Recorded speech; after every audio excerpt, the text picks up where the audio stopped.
deal with the broadcast side. And I'm not saying that's insignificant. That's 62% of the viewing in our country. There is another side, and that is the cable side. Have you reflected on any suggestions as to how we deal with that side of it?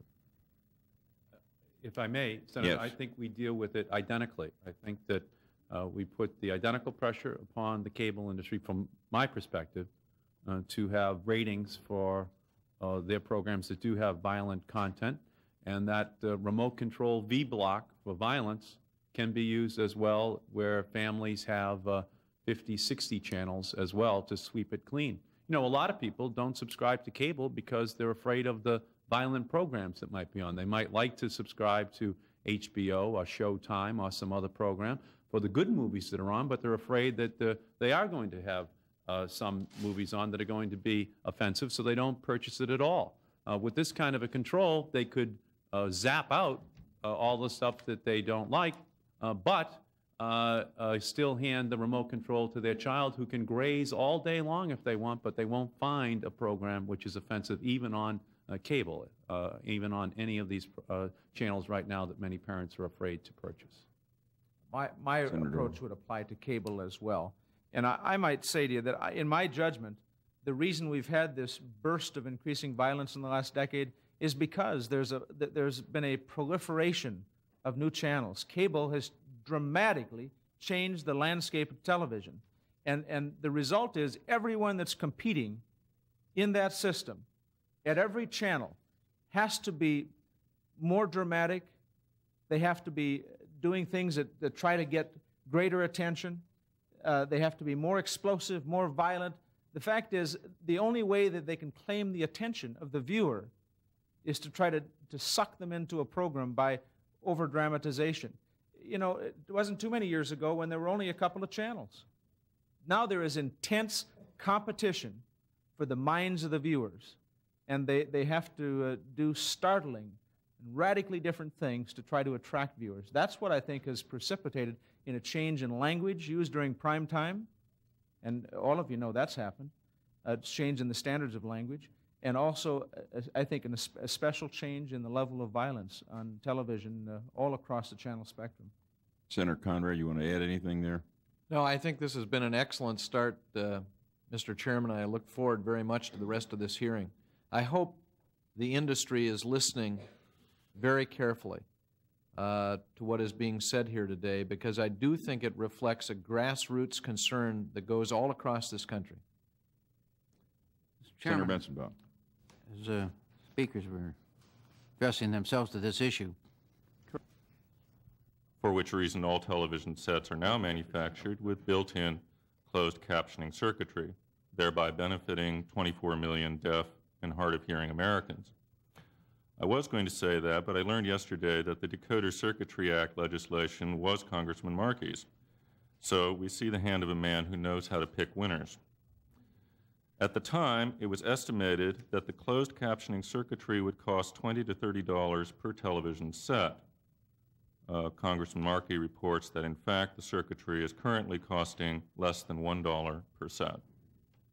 We can anticipate the same thing with violence blocking circuitry. The violence scale should be numerical, say from V0 to V100, and simply document the frequency of violent acts. This would leave all value judgments up to the viewers and would allow parents to set the violence threshold of their choice. Writers, directors, and producers would be free to aim for the high numbers and even to use high V ratings to advertise their programs, should they choose to do so. And you can bank on it that they will. Therefore, a numerical violence scale and violence blocking system will not entail conflicts with the First Amendment or impose limitations upon artistic creativity. Why is such blocking circuitry needed? It is a matter of factual observation that rates of violence in the United States, murder, rape, assault, child abuse, have doubled since the 1950s. As a member of the CDC violence research team, it was my task to determine why. After 7 years of research, begun at the Centers for Disease Control and completed at the University of Washington, It was concluded that it was the introduction of television into the United States in the 1950s that led to a doubling of rates of homicide and other forms of violence. It was further concluded that the introduction of television into Canada in the 1950s likewise led to a doubling of Canada's homicide rate. This doubling of rates of violence is due to the effects television has upon children in their developing years, effects which are then carried over into their adult lives. It is concluded that childhood exposure to television is a causal factor behind approximately 1/2 of violent acts committed in the United States. Manifestly, every violent act is the result of an array of forces coming together: poverty, crime, intoxication, stress, conflict, of which exposure to television is just one. Nevertheless, the epidemiologic evidence indicates that if, hypothetically, television technology had never been developed, there would today be 10,000 fewer homicides each year in the United States, 70,000 fewer rapes, and 700,000 fewer injurious assaults. This is why a violence blocking system in all new television sets is such an excellent idea, and why legislation should be passed to make it so. I shall be happy to answer any questions regarding the specifics of the research.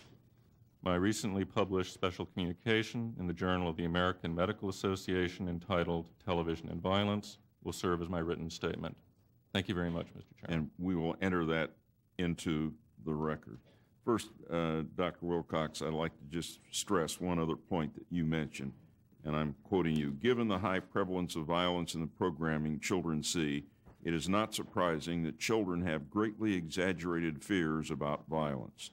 They believe the world is far more violent than is actually the case, so that we add to children's fears needlessly in the process. That's absolutely true. Both of you have spoken in very dogmatic terms, in terms of the proof that violence on television causes violence in our society. Is there any question in your mind on that at all? No. None here. The studies, I remember, Senator, I think 3 years ago when you brought in a pile of reports summarizing the research on this, and if I remember correctly, we had a mountain of reports in this hearing room summarizing that research. It's one of the most heavily studied issues there is. There is no question. We have over 1,000 studies, 85 very substantial studies in this. But just as the Tobacco Institute comes up with research showing that cigarettes don't do any harm, there is a study by the University of Toronto that disputes this. Any comments on that? The study you're referring to is actually a literature review that was conducted by a psychologist at the University of Toronto. There have been published at least 3 critiques of that literature review. I won't go into the details of that critique. Would be happy to provide those to the committee if you'd like.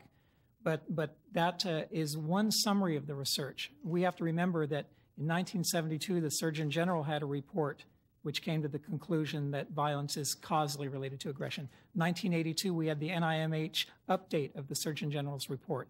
We have several other extensive literature. For those who may not know what NIMH is, National Institute of Mental Health. And then we've had at least 3 recent, what I call meta-analyses, which use statistical techniques to summarize the research, far more powerful than the method used in the Toronto evaluation. And those have all concluded, again, that there is a causal link, and it is a real link, and it is a practically important link between TV violence and aggression. Dr. Centerwall. As regards the Toronto study, which was by Dr. Friedman, that was published 10 years ago. And at the time, his concluding remark was, at the end of his report, that he felt that the idea that television causes violence was a plausible hypothesis, but that it simply needed further evidence. In the 10 years that have passed since his report, I would estimate that of the best quality studies, 90% of them have been published since Dr. Friedman published his statement. So therefore, the research has been done. Senator Betzenbaugh. Questions. Thank you. Senator Feinstein. Excessive or gratuitous violence. Our Constitution gives us important First Amendment rights, but with those rights come equally important responsibilities. We have tried hard to prevent excessive violence on ABC, and we intend to try harder. ABC was created expressly for the audience of young post-war families and still maintains the tradition of being a family network. In our new fall schedule for prime time, the largest component, almost 40%, is comedy. Police drama totals another 18%, and news magazines, romance, movies, and sports make up the rest. Our company has long-standing policies designed to responsibly address the portrayal of violence on our network. We take these policies seriously and enforce them vigorously. We take special precautions for children's programming. Like the other networks, we maintain a special division, the Department of Broadcast Standards and Practices, to review all entertainment programming, network promotions, and commercials for compliance with our standards. My written statement details our general principles in this area. But the fact that we do a lot to regulate the depiction of violence does not mean that we cannot do more. As a result of several new initiatives, I expect changes over time in what viewers see on television. First, in response to legislation initiated by Chairman Simon and this committee, CBS, NBC, and ABC late last year agreed upon common standards. We believe that the uniformity and specific nature of the standards, as well as the publicity they have received, will help to ensure even more exacting program review by 3 of the networks. Chairman Simon's Violence in Television Act has also prompted a second initiative. In August, senior executives in all parts of the industry, over-the-air networks, cable, independent stations, and the production community will meet for the first time to discuss violence on television, where the problems lie, and how we can do better. A broad spectrum of educators, social scientists, and policymakers will be invited to share research and views. The conference raises the prospect that all parts of the industry can join together to grapple with the issue of violence in the media without government intervention. A third initiative comes from the increased sensitivity of the American people to depictions of violence on television.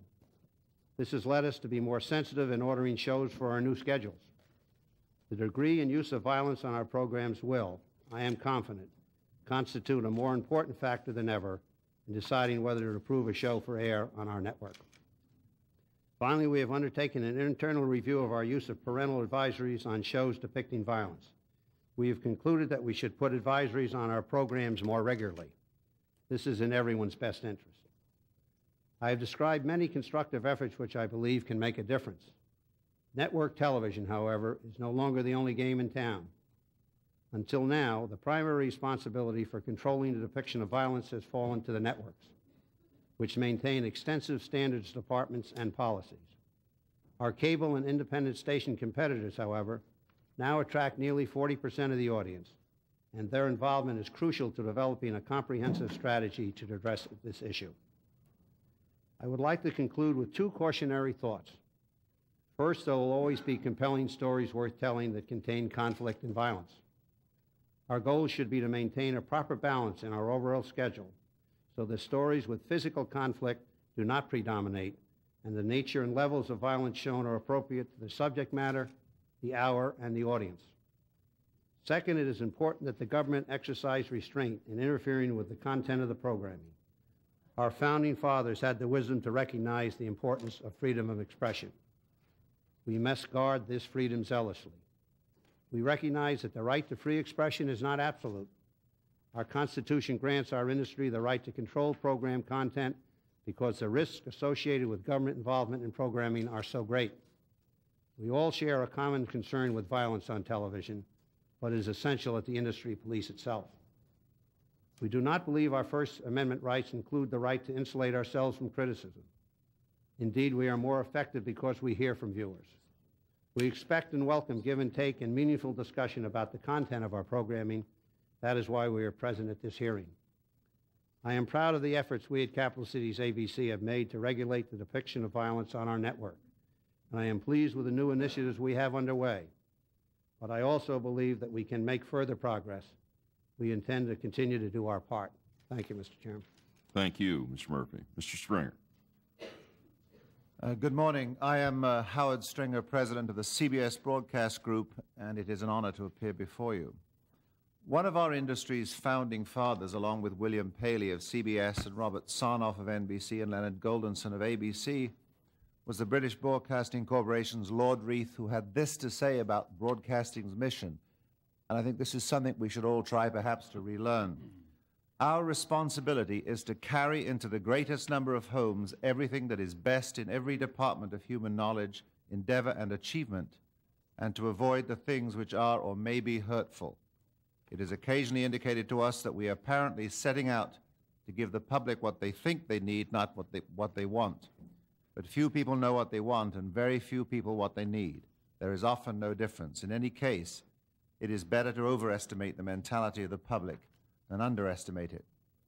And while I, like Tom, confess to occasional frustration with the program standard to which the three traditional networks are held, when it so often seems our myriad competitors are held to no standard at all, Senator Simon is right that it is no longer enough for us to point fingers at others until we ourselves are blameless. Let me emphasize that we do recognize the leading role that CBS plays in our industry and our society, and it is for this reason that last December, taking advantage of the opportunity afforded by the Simon-Glickman Television Violence Act, we joined ABC and NBC on two major initiatives to address concerns about violence. First, we adopted joint principles on the depiction of violence on our networks. While we act independently to monitor our own programs according to our separate detailed standards and practices, these broad joint principles are a reaffirmation of our public responsibility for what we send out on the airways to every state and every community and every home. We also hope the principles can serve as a model for others in the industry, whether broadcasters, cable, or syndicators, whether paid or advertiser-supported services, whether distributors or program producers. These principles should help encourage them to examine their own obligations to the public, to their viewers, and to themselves. And we hope that every segment of the television industry will find an appropriate way to acknowledge the seriousness of this issue and take responsibility for what they send to the public. And we are working together with the National Council for Families and Television to help convene this unprecedented industry-wide conference in Los Angeles to address television violence. In cooperation with the cable industry and Hollywood, it appears that we will actually have a broad cross-section of the television production and distribution communities in attendance. And for our part, in addition to the leadership of the CBS Entertainment Division, we will invite outside program suppliers for our fall schedule so they can hear firsthand the academic, government, and industry concerns and research as they prepare for 93 and 94. This historic conference is the first time the entire industry will come together to discuss this issue, and we are most grateful that Senator Simon has agreed to be the keynote speaker. We hope that our joint principles and our conference will help us persuade the television industry of the seriousness of the television violence issue. We further hope that the result will be television programming that, while reflective of the society in which we live, avoids gratuitous depictions of violence that contribute nothing to our cultural life.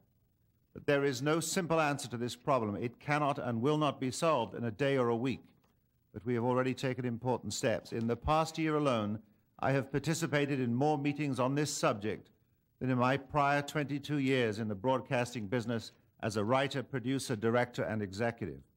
We have benefited from the public and private discourses initiated by Senator Simon and sometimes with Senator Simon. We have convened lengthy sessions of our senior management, including program development, promotion, program practices, and advertising sales divisions, to review all aspects of this issue, and this is unique. We have asked ourselves tough questions about the appropriateness of where we place programs on our schedule, and we've agreed that we could have done a better job on that score last year. This year's scheduling meetings, completed Wednesday of this week, included careful and extensive discussions of violence as we shaped our 93 schedule. We have studied our promotional spots and where they are placed so as to be more sensitive to younger audiences while providing adequate notice of program content to parents. We are looking more carefully at the content of movies, both those made for television and theatrical releases, and we are exploring improved ways to advise our viewers of program content so they can make more informed programming decisions for themselves.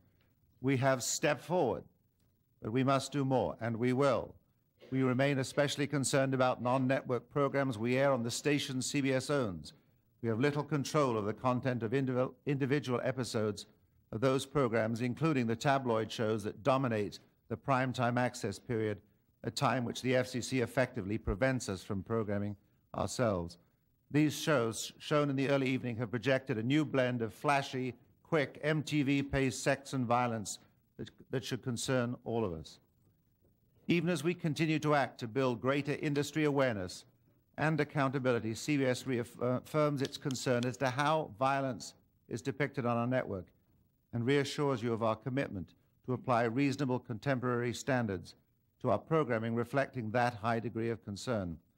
And in doing so, we affirm that the ultimate responsibility for the network's program decisions rests with us at CBS. We accept that responsibility in both a corporate and a personal sense. I am the proud father of a 5-month-old son and a member of a senior management team which includes many parents of young children. We must and do discuss whether we would be comfortable having our own children watch what we are distributing to the children of others. For if we separate, like church and state, our corporate values from our personal values, then in the end we broadcast programs to others we would not be willing to share with our own family and friends. We are guests in the living rooms of America, so our personal values should be the most useful litmus test of taste and the surest guide to decency and sensitivity. That is not just preferable to censorship. In the end, it is likely to be more effective in a democratic society. Thank you very much. We thank you, Mr. Stringer. Mr. Littlefield. Good morning. My name is Warren Littlefield, and I am president of NBC Entertainment. I supervise the development and production of NBC's entertainment. If you take the North American Free Trade Agreement, 30% of the exports of New Hampshire are to Mexico and Canada combined. Canada is our first trading partner of New Hampshire, and Mexico is our 8th largest trading partner. We estimate that over 4,500 jobs have been created in New Hampshire since 1987 as a result of trade with those two countries. And it's because New Hampshire, like most of New England, is a region of the country which has a high value-added product, specifically technology.